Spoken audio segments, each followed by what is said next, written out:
Welcome to Beneath the Bible, where we're helping you dig deeper and uncover the world beneath the sacred book. Today's video is the first of what will surely be many videos about the wisdom traditions of the Bible. Wisdom literature is a common genre in the Bible and throughout the ancient Near East, and we see the influence of ancient Near Eastern wisdom traditions in many places throughout the Bible. We'll be exploring these connections today and in the future. Now, as a pastor, I also think that understanding the Bible as God's wisdom is the most helpful way for us to apply it to our lives today. The Bible isn't a rule book with absolute answers for every situation we may face in life. Rather, the Bible contains and communicates God's wisdom to us so we can learn to apply it and discern what we should do in our lives today, even though we live in a very different time and culture than the ones in which the Bible was composed. In today's video, we're going to look at some of the Near Eastern imagery behind Proverbs 8, particularly a figure known as Lady Wisdom.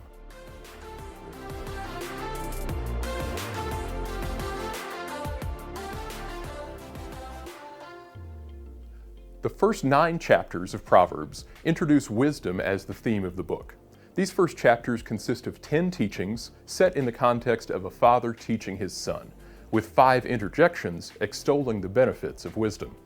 Chapter 8 is the 4th of these 5 interjections, which punctuate the teachings on wisdom.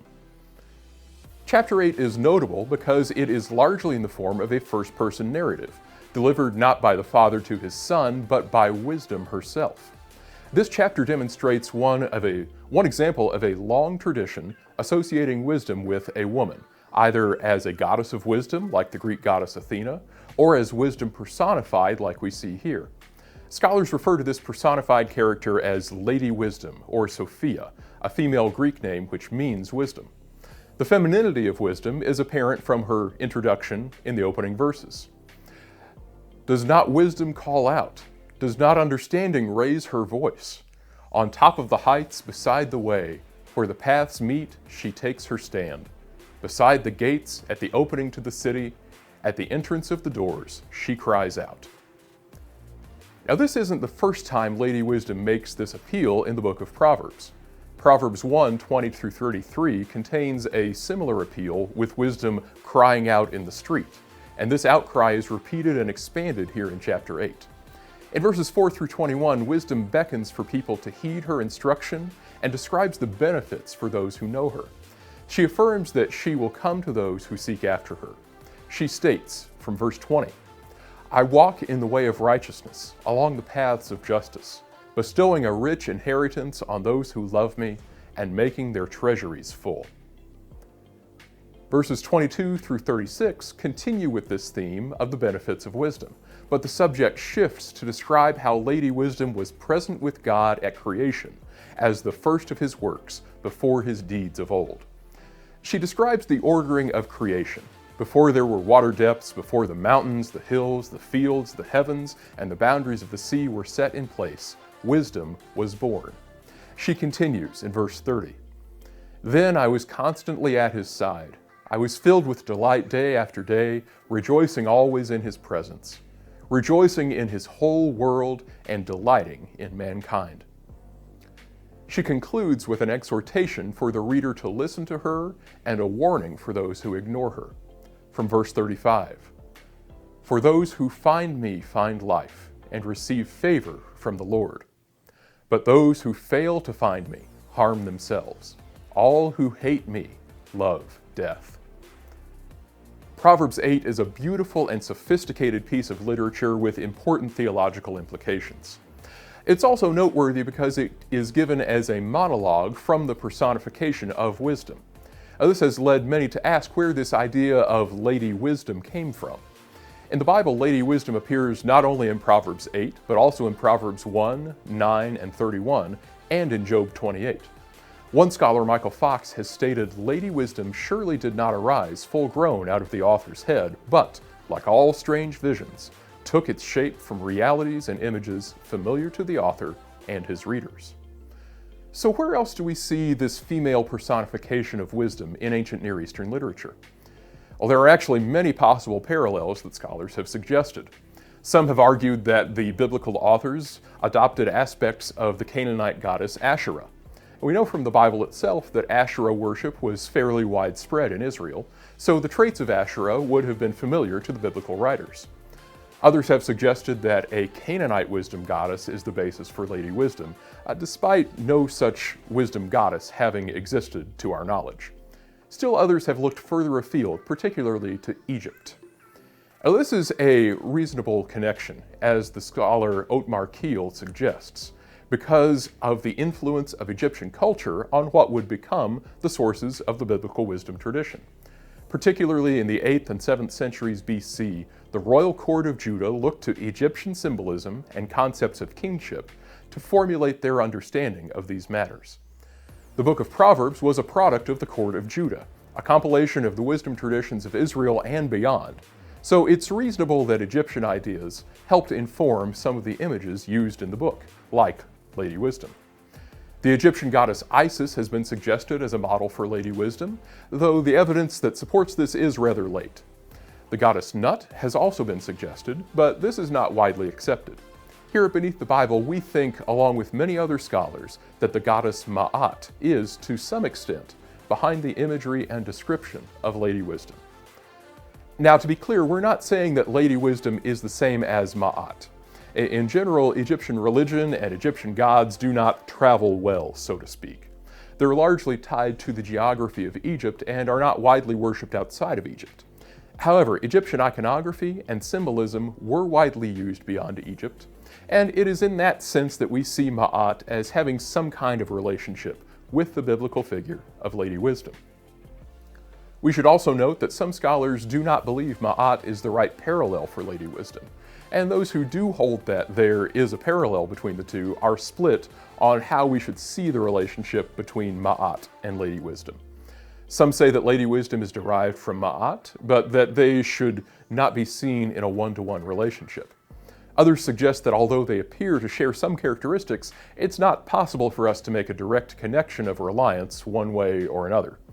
Finally, some would say there is a relationship between the representation of these two figures, but that it is mediated through the representation of a third goddess, usually Isis, making the relationship between Ma'at and Lady Wisdom indirect at best. Now, we aren't taking a hard stance on what exactly is the relationship between Ma'at and Lady Wisdom, but we want you to be aware that there is quite a bit of debate around this issue. And with all that said, we think that exploring this relationship between Lady Wisdom and Ma'at will help illuminate this passage.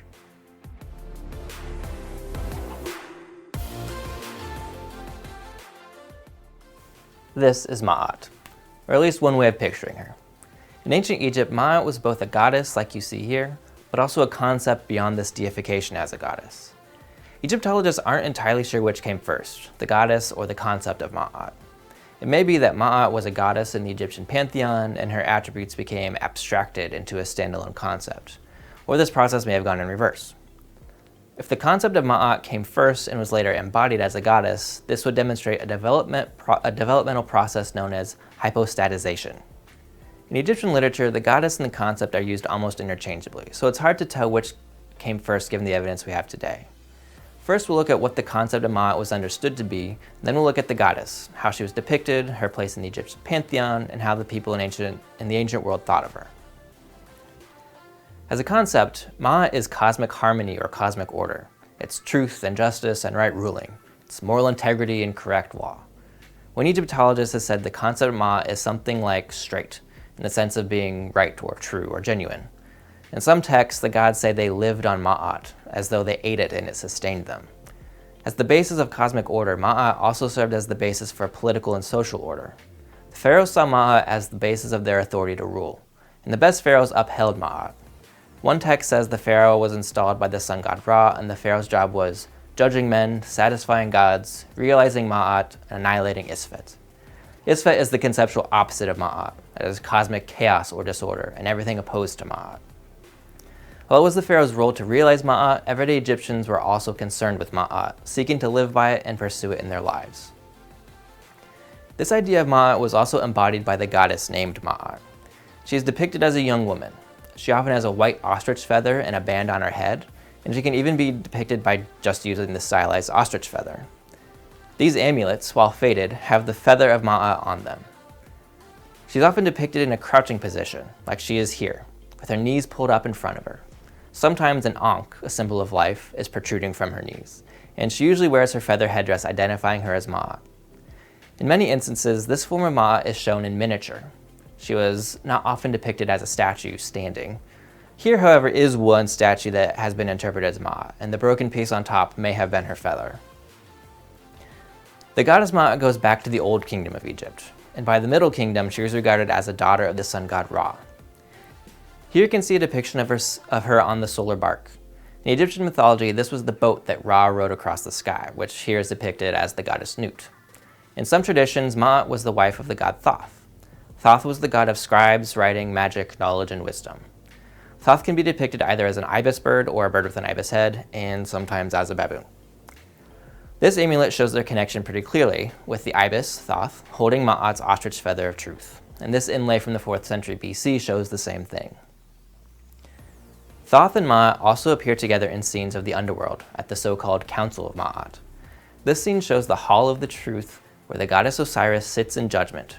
Notably, he sits on a plinth, which also appears in the hieroglyph of Ma'at's name, and this represents the primeval mound from which the creator god first emerged. Before Osiris is the jackal-headed god Anubis, the god of embalming and mummification. He's the so-called claimer of hearts, and here is adjusting the scales used to weigh the hearts of the dead. The recently deceased person is standing next to the scales and is holding her mouth and eyes. Presumably she is saying the 42 negative confessions, statements of innocence the dead were supposed to say to affirm they did not break Ma'at. On the scales is the deceased person's heart, which is being weighed against Ma'at, who is shown here in miniature crouching form. If a person had not done evil in their life, that is if they had kept Ma'at, then they would be judged favorably by Osiris and move on to the underworld. Sitting on the scales is Thoth in his baboon form, recording the results of the judgment. This papyrus shows a similar scene. Osiris is present with the ibis-headed Thoth before him, and beside Thoth is Amut, a crocodile-headed goddess who is ready to devour the hearts of those judged poorly. Here you can see multiple depictions of Ma'at, and above are the scales, again with Anubis adjusting them, as the heart sits on one side and the miniature Ma'at on the other. Notice the alternating ostrich feathers across the top border of the papyrus, as if the whole scene is surrounded by Ma'at. Ma'at was clearly an important figure for the ancient Egyptians. In fact, Ma'at shows up on amulets worn by people, not only in Egypt, but elsewhere in the Near East. Egyptian amulets, particularly amulets in the shape of a beetle called scarabs, were widely used, especially in Syria-Palestine. Egyptian writing and even aspects of Egyptian culture were not necessarily understood outside Egypt, but were fashionable and popular for long periods of history. So we find these artifacts spread far beyond Egypt itself. This led to, on occasion, Egyptianizing artifacts that had simple, easily identified symbols, including the ostrich feather of Ma'at. We'll look at a few of these artifacts. These amulets with frogs on the top have faded ostrich feathers on their bases, and the red writing is the Modern Museum catalog number. This ring, now broken and faded, has the ostrich feather of Ma'at on it. These amulets show Ma'at in winged form, note the feather headdress, in a crouching position with the ankh on her knees and seated. This gold amulet is so stylized it's hard to tell what it is depicting unless you're familiar with the iconography of Ma'at. You can see this as a crouched figure with Ma'at's ostrich feather on the knees and the head, identifying this as the goddess Ma'at.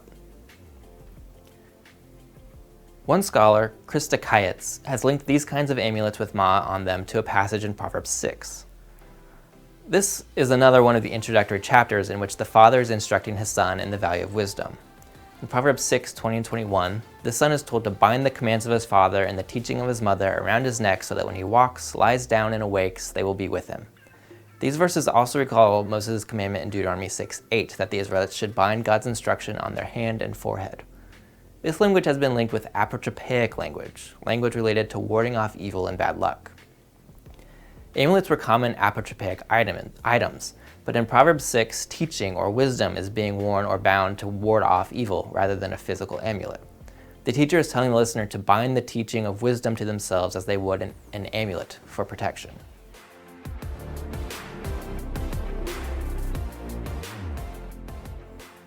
So, how do these connections between Ma'at in Egypt and Lady Wisdom in the Bible help us read and understand the Bible better? Well, on one level, understanding these connections gives us a window into the composition and the cultural milieu of the Bible itself.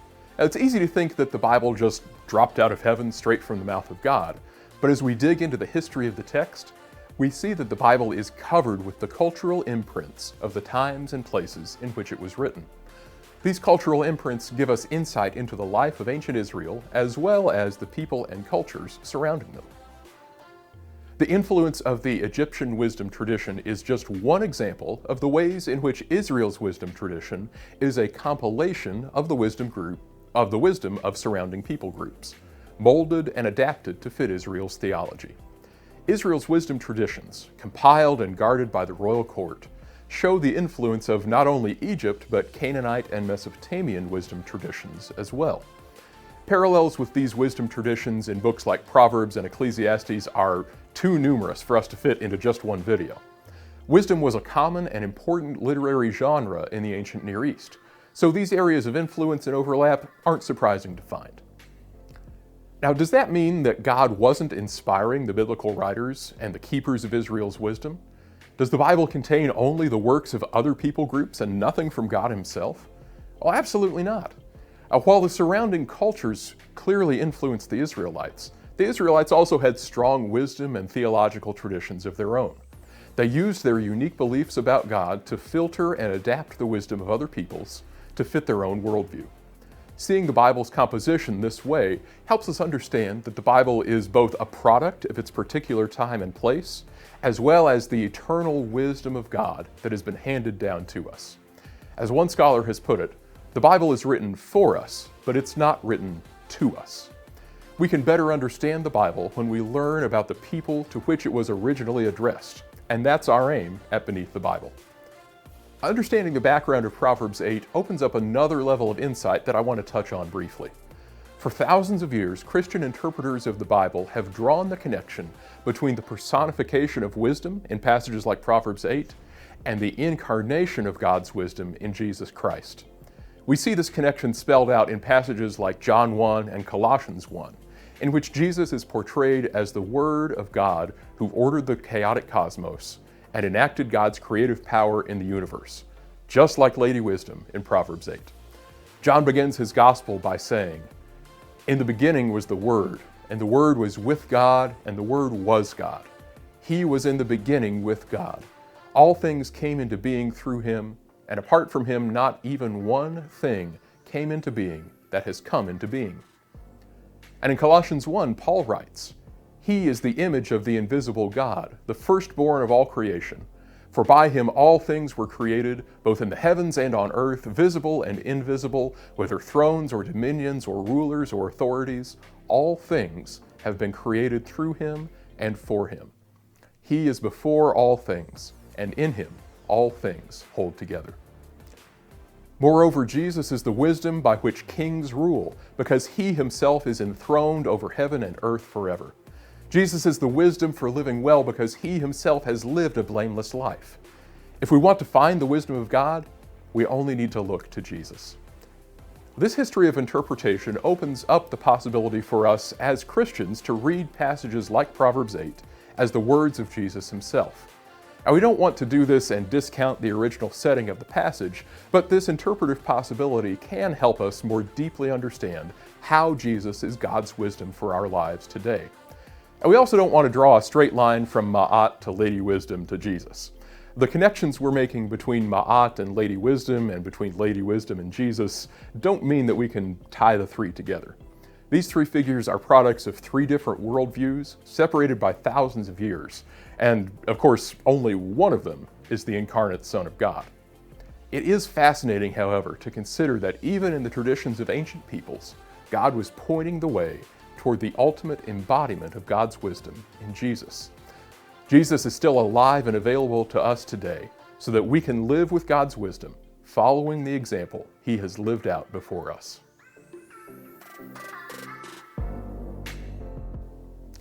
Thanks for joining us for this Beneath the Bible video. If you're interested in learning more about this topic, we've included some references and resources in the description below. If you enjoyed this video and want to see more content like it, be sure to subscribe to our YouTube channel and follow us on Facebook and Twitter at Beneath the Bible. If you learned something new today, take a minute to share this video with your friends. And until next time, keep digging.